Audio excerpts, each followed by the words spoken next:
Hello বন্ধুরা, political science with Moumita চ্যানেলে তোমাদের সকলকে স্বাগত জানাই। আজকে আমরা আলোচনা করতে যাচ্ছি একটা দারুণ ইন্টারেস্টিং কিন্তু একটু কনফিউজিং একটা রাজনৈতিক ধারণা নিয়ে। নামটা শুনলেই খুব জটিল মনে হয়, কি? ডেমোক্রেটিক সেন্ট্রালিজম।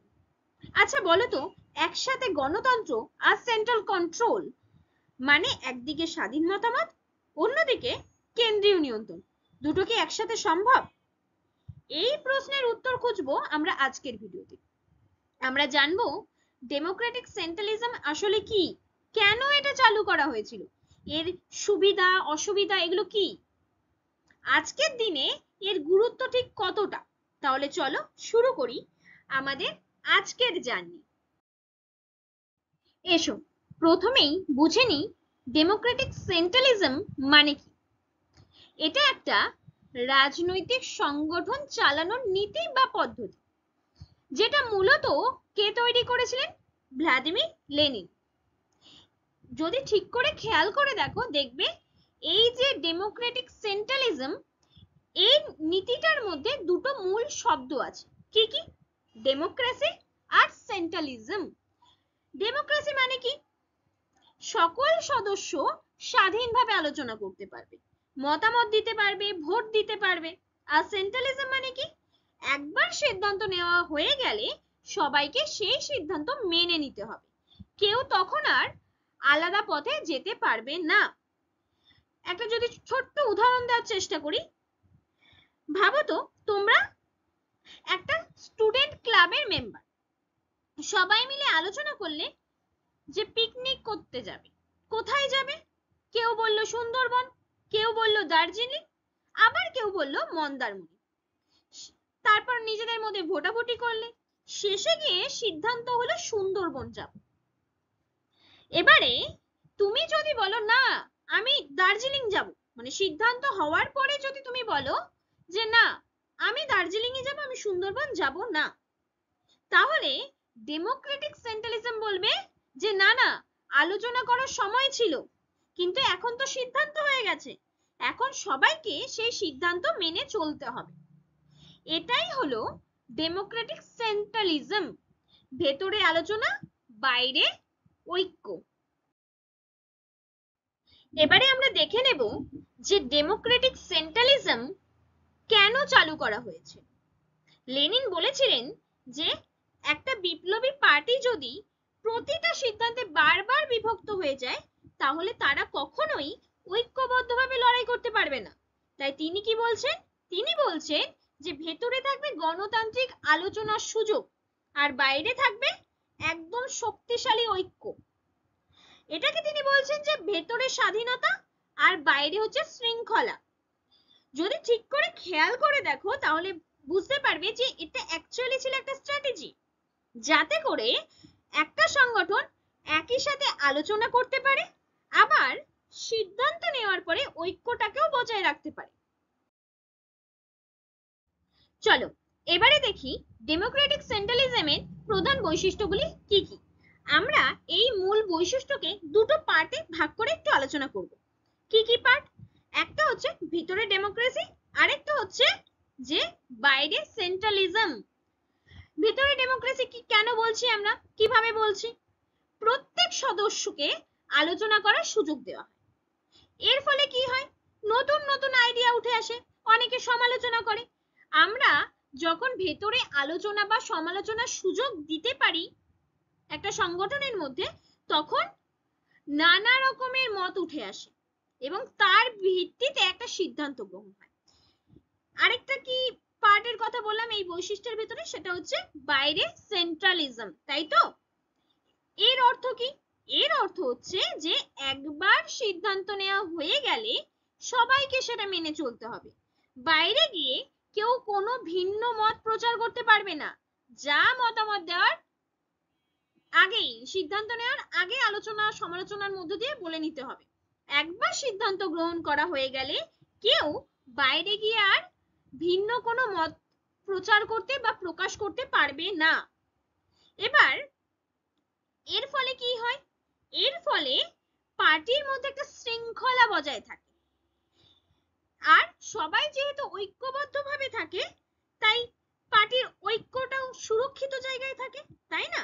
যদি আমরা এক লাইনে বলার চেষ্টা করি তাহলে আমরা বলতে পারি যে ভেতরে ডেমোক্রেসি, বাইরে ডিসিপ্লিন।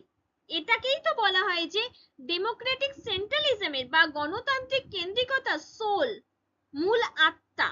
আমরা এটাকেই বলতে পারি যে ভেতরে ডেমোক্রেসি, বাইরে ডিসিপ্লিন।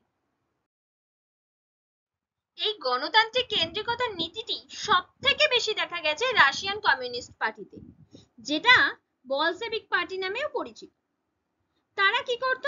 তারা প্রথমে বড় করে মিটিং ডাকতো, যেটাকে তারা পার্টি কংগ্রেস বলতো। সেখানে সবাই আলোচনা করত, মতামত দিত, বিতর্ক হতো এবং তারপর ভোট হতো। এবং এই ভোটাভুটির মধ্যে দিয়ে একবার সিদ্ধান্ত নেওয়া হয়ে গেলে সেটা সবাইকে মেনে চলতে হতো। এটাকে অনেকে বলছে যে একটা বিপ্লবী দলের অস্ত্র বা বিপ্লবী পার্টির অস্ত্র। কারণ এর ফলে দল ঐক্যবদ্ধভাবে দ্রুত সিদ্ধান্ত গ্রহণ করত, আর যেহেতু সিদ্ধান্ত গ্রহণ হয়ে গেলে দ্বিমতের আর কোনো জায়গা থাকতো না, সে কারণেই কাজ খুব দ্রুত সম্পন্ন করা যেত। চলো এবার দেখি এর কিছু গুরুত্বপূর্ণ সুবিধা। প্রথমে কি বলছে? ঐক্য বজায় থাকে। সিদ্ধান্ত গ্রহণ করার পর সবাই যেহেতু একই সিদ্ধান্ত ফলো করে, তাই দলের মধ্যে বিভাজন লক্ষ্য করা যায় না। নেক্সট, সিদ্ধান্ত দ্রুত কার্যকর করা যায়, তাই তো? দেখো, এই নীতির মধ্যে দিয়ে প্রথমে আলাপ আলোচনার সুযোগ থাকে, তাই তো? যেহেতু প্রথমে আলাপ আলোচনার সুযোগ থাকে, তাই ভোট হয়ে যাবার পর একবার সিদ্ধান্ত নেওয়া হয়ে গেলে আর তো কোনো আলোচনার সুযোগ থাকে না, বা বাইরে গিয়ে দ্বিমত পোষণ করারও কোনো জায়গা থাকে না। সেই কারণে কাজটা এগিয়ে চলে, কাজে বাধা পায় না। নেক্সট কি বলছে? যে শত্রুর বিরুদ্ধে একটা শক্তিশালী অবস্থান নেওয়া যায়। কিভাবে নেওয়া যায়?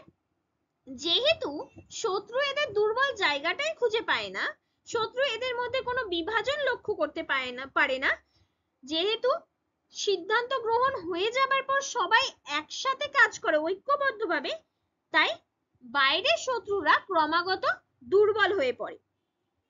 এছাড়াও দেখো লাস্ট যে সুবিধাটার কথা তোমাদের স্ক্রিনে দেওয়া আছে, যে ভেতরে মতামত দেওয়ার সুযোগ থাকে। এই মতামত মানে কি? ঠিক যেমন পক্ষে কথা বলা যায়, তেমনি সমালোচনাও করা যায়। সিদ্ধান্ত গ্রহণের আগে যখন আলাপ আলোচনা চলে, ভেতরে মতামত দেওয়া যায়। মানে কেউ যেমন সেই যে আলাপ আলোচনার বিতর্কের বা বিষয় যেগুলো থাকে সেগুলোর পক্ষে কথা বলে, ঠিক কেউ কেউ সেই সমালোচনাগুলো তুলে ধরে যে এই জিনিসটা যদি আমরা করি এই এই খারাপ দিকগুলো আমাদের ফেস করতে হতে পারে। আবার কেউ এরকমটা বলতে পারে যে হ্যাঁ এই ইনিশিয়েটিভটা খুব ভালো, এটা আমি এর পক্ষে সমর্থন করছি।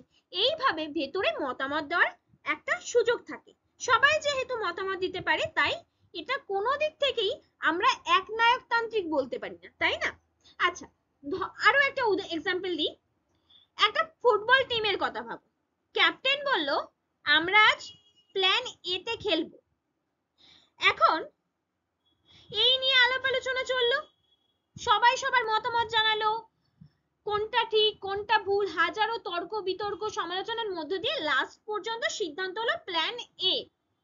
এখন মাঠে খেলতে নেমে কেউ বলল না আমি প্ল্যান বি তে খেলবো, তাহলে কি হবে? টিম ভেঙে যাবে না যাবে না? শত্রুপক্ষ জিতে যাবে, তাই না? ডেমোক্রেটিক সেন্ট্রালিজম বলছে না, সিদ্ধান্ত যেহেতু হয়েছে প্ল্যান এ, তাই ম্যাচে প্ল্যান এই চলবে আর সেটা সবাইকে মানতে হবে। এটাই তো হচ্ছে ডেমোক্রেটিক সেন্ট্রালিজম। এবার আসি এর সমালোচনা ও অসুবিধার দিকে। অনেক পলিটিক্যাল থিঙ্কার বলছেন যে ডেমোক্রেটিক সেন্ট্রালিজম নীতির মধ্যে ডেমোক্রেসি অংশটা ধীরে ধীরে হারিয়ে যায়। কেন এই কথা বললেন? তারা বলছেন যে প্রথমে আলাপ আলোচনার সুযোগ দেওয়া হলেও পরবর্তীকালে সদস্যরা যে কোনো বিষয় শুধু হ্যাঁ বলে চালিয়ে দেন, অর্থাৎ তারা সহমত পোষণ করে, কোনো রকমের ভিন্ন মতামত উঠে আসে না, কোনো নতুন আইডিয়া উঠে আসে না, কোনো সমালোচনা করা হয় না। তো এবার যদি আমরা দেখি যে আলাপ আলোচনা হলো, না হয় আমরা ধরেও নিলাম যে তর্ক বিতর্ক হলো, সমালোচনা হলো, নতুন নতুন আইডিয়া উঠে আসলো এবং ফাইনালি একটা ডিসিশন নেওয়া হচ্ছে। এবার এই যে এত আলাপ আলোচনার পরবর্তীকালে ডিসিশন নেওয়া হচ্ছে, সেই ডিসিশনটা নেবে কে? নিশ্চয়ই সেই সংগঠনের হায়ার লেভেলে যে সমস্ত নেতৃস্থানীয় ব্যক্তি আছে তারা নেবে। এই নেতৃস্থানীয় ব্যক্তিদের হাতেই ক্ষমতাটা কেন্দ্রীভূত থাকে। অনেক তাত্ত্বিক বলছেন যেহেতু সমস্ত সিদ্ধান্তগুলোই আলাপ আলোচনার পরেই নেওয়া হচ্ছে, কিন্তু সিদ্ধান্তগুলো কারা নিচ্ছে? উপর লেভেলের নেতৃত্ব স্থানীয় ব্যক্তিরা। তাই বেশিরভাগ ক্ষেত্রে নিচে যে সমস্ত সদস্য থাকে তাদের কথাকে উপেক্ষিত করা হয়, তাদের কথাকে খুব একটা গুরুত্ব দেওয়া হয় না। এই সমস্ত কারণেই অনেক তাত্ত্বিক, অনেক থিঙ্কার্সরা বলছেন যে ডেমোক্রেটিক সেন্ট্রালিজম ধীরে ধীরে একনায়কতান্ত্রিক একটা রূপ নিচ্ছে। মানে নামে আছে গণতন্ত্র, কিন্তু বাস্তবে থাকে শুধুই সেন্ট্রালিজম। আজকের দিনে আমরা যখন বলি দলের ভিতরে গণতন্ত্র কোথায়, তখন গণতান্ত্রিক সেন্ট্রালিজমের প্রসঙ্গ আবারও সামনে আসে। কিছু রাজনীতিবিদ বলেন এটার দরকার আছে, কারণ এই গণতান্ত্রিক কেন্দ্রিকতার নীতিই রাজনৈতিক দলগুলির মধ্যে ভাঙন ঠেকাতে কাজে লাগতে পারে। আবার অনেকে বলেন এটা গণতন্ত্রকে ধ্বংস করে দেয়, কারণ নেতৃত্বই তো সবকিছু ঠিক করে দেয়। তাই আজকের দিনে অনেক পলিটিক্যাল অ্যানালিস্ট বলেন যে ডেমোক্রেটিক সেন্ট্রালিজম এখনো শেখার মতো একটা মডেল, কিন্তু এটাকে ব্যালেন্স করে ব্যবহার করতে হবে। এর অর্থ কি? মানে হচ্ছে গণতন্ত্র আর ঐক্যের মধ্যে সঠিক ভারসাম্য রাখতে হবে। তো বন্ধুরা, এই ছিল আমাদের আজকের আলোচনা, ডেমোক্রেটিক সেন্ট্রালিজম। একদিকে আছে ভেতরের গণতান্ত্রিক আলোচনা, অন্যদিকে আছে বাইরে ঐক্যবদ্ধ শৃঙ্খলা। এটা একসাথে শক্তি হতে পারে, আবার যদি ভুলভাবে ব্যবহার করা হয় তাহলে একনায়কতন্ত্রে পরিণত হতে পারে। মনে রেখো, ডেমোক্রেসি মানে আলোচনা আর সেন্ট্রালিজম মানে হচ্ছে ঐক্য। এই দুটো জিনিসের সুন্দর মিলনই হলো ডেমোক্রেটিক সেন্ট্রালিজম। ভিডিও ভালো লাগলে লাইক, শেয়ার আর সাবস্ক্রাইব করতে ভুলো না। আর কমেন্টে জানাও তোমার মতে ডেমোক্রেটিক সেন্ট্রালিজম বেশি গণতান্ত্রিক নাকি একনায়কতান্ত্রিক। আমি ছিলাম মৌমিতা, তোমাদের প্রিয় চ্যানেল পলিটিক্যাল সায়েন্স উইথ মৌমিতার পক্ষ থেকে। দেখা হবে পরের ভিডিওতে।